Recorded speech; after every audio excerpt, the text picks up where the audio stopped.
میرے آقا اعلی حضرت امام اہل سنت عظیم البرکت عظیم المرتبت پروانہ شمع رسالت مجدد دین و ملت مولانا شاہ احمد رضا خان علیہ رحمت الرحمان فتاوی رضویہ شریف جلد ڈبل 12 صفحہ 342 میں طبرانی شریف کے حوالے سے نقل کرتے ہیں سلطان دو جہان رحمت عالمیان جانے جانان محبوب الرحمان عز و جل و صلی اللہ تعالی علیہ وآلہ وسلم کا فرمان عبرت نشان ہے من آذا مسلما فقط آذانی ومن آذانی فقط آذا اللہ، یعنی جس نے کسی مسلمان کو ایذا دی اس نے مجھے ایذا دی، اور جس نے مجھے ایذا دی اس نے اللہ عز و جل کو ایذا دی۔ افسوس، 100 کروڑ افسوس، آج ہماری سوچ عجیب و غریب ہو چکی ہے۔ مسلمانوں کو ایذا دینا کوئی عیب ہی نہیں سمجھا جا رہا۔ ہائے اگر یہی ہمارا انداز رہا تو ہمارا مرنے کے بعد کیا بنے گا؟ اے خاصان رسول، وقت دعا ہے، امت پہ تیری آ کے عجب وقت پڑا ہے۔ جو دین بڑی شان سے نکلا تھا وطن سے پردیس میں، وہ آج غریب الغربا ہے۔ جس دین کے مدعو تھے کبھی قیصر و کسریٰ، خود آج وہ مہمان سرائے فقراء ہے۔ وہ دین ہوئی بزم جہاں جس سے فروزاں، اب اس کی مجالس میں نہ بتی نہ دیا ہے۔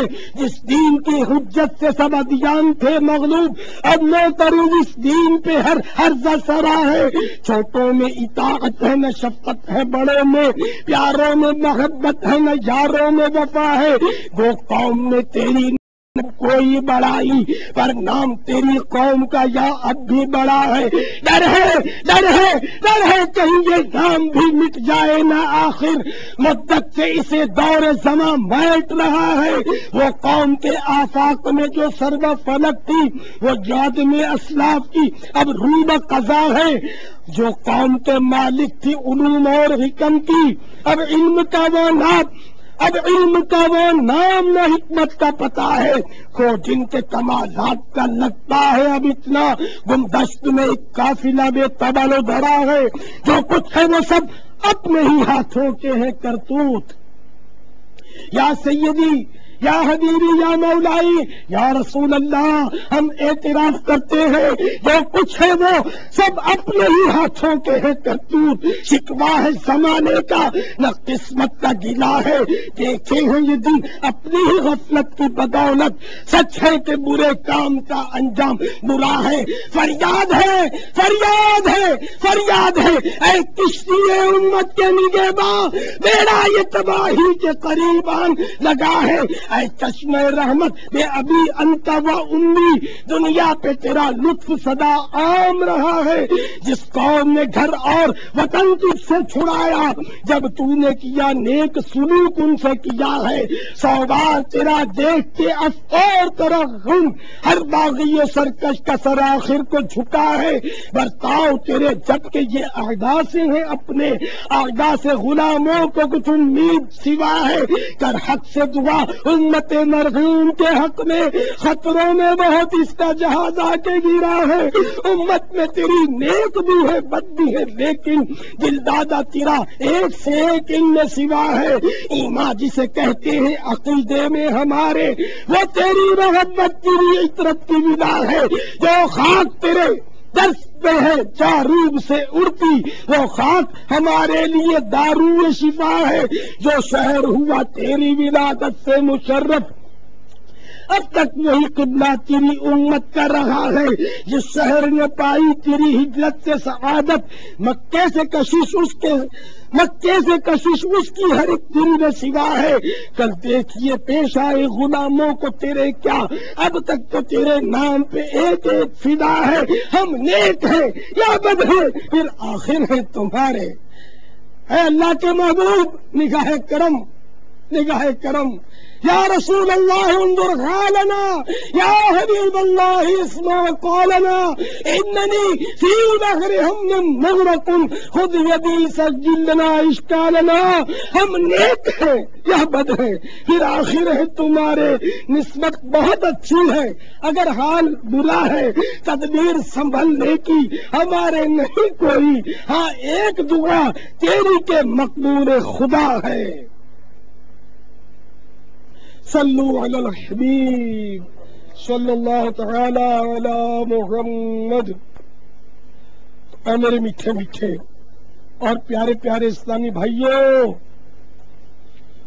اور جگہ بجگہ پردے میں رہ کر سننے والی اسلامی بہنوں، نیز مدنی چینل کے ذریعے اور انٹرنیٹ کے معرفت مجھے مختلف ملکوں میں سننے والوں،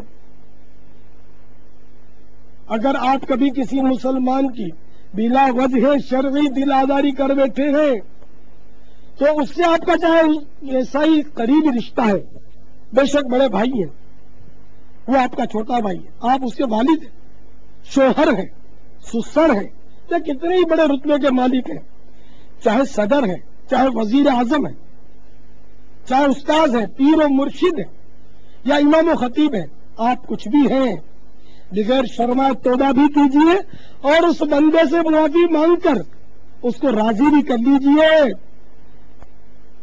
ورنہ خدا کی قسم جہنم کا عذاب برداشت نہیں ہو سکے گا۔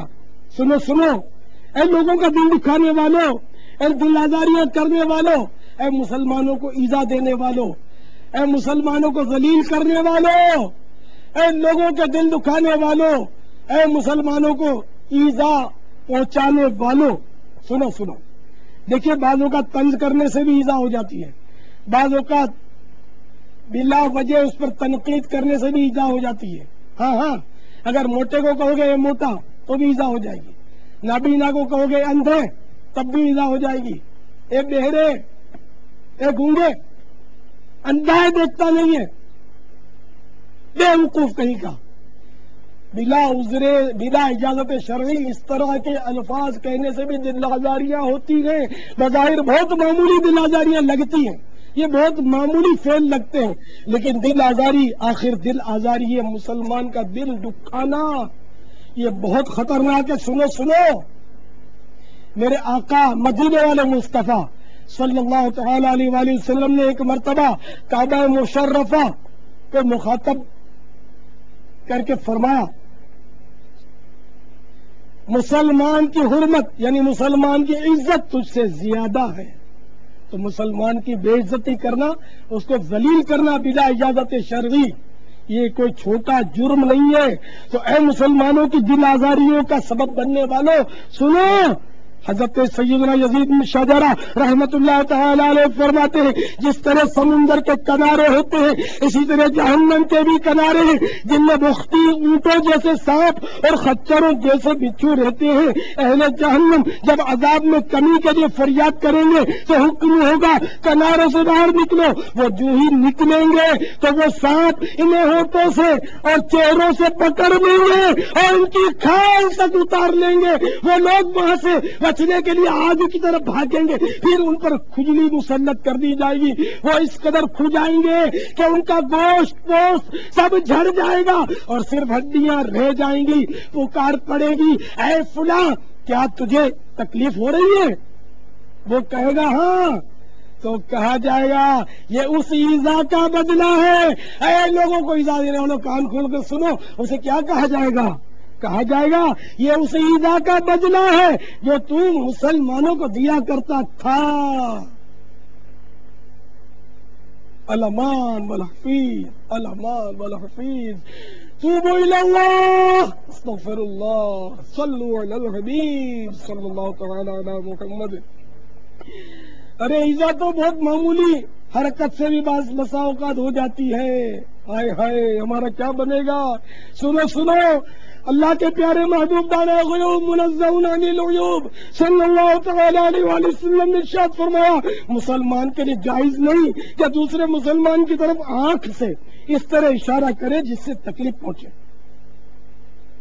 ایک مقام پر ارشاد فرمایا کسی مسلمان کو جائز نہیں کہ وہ کسی مسلمان کو خوفزدہ کرے.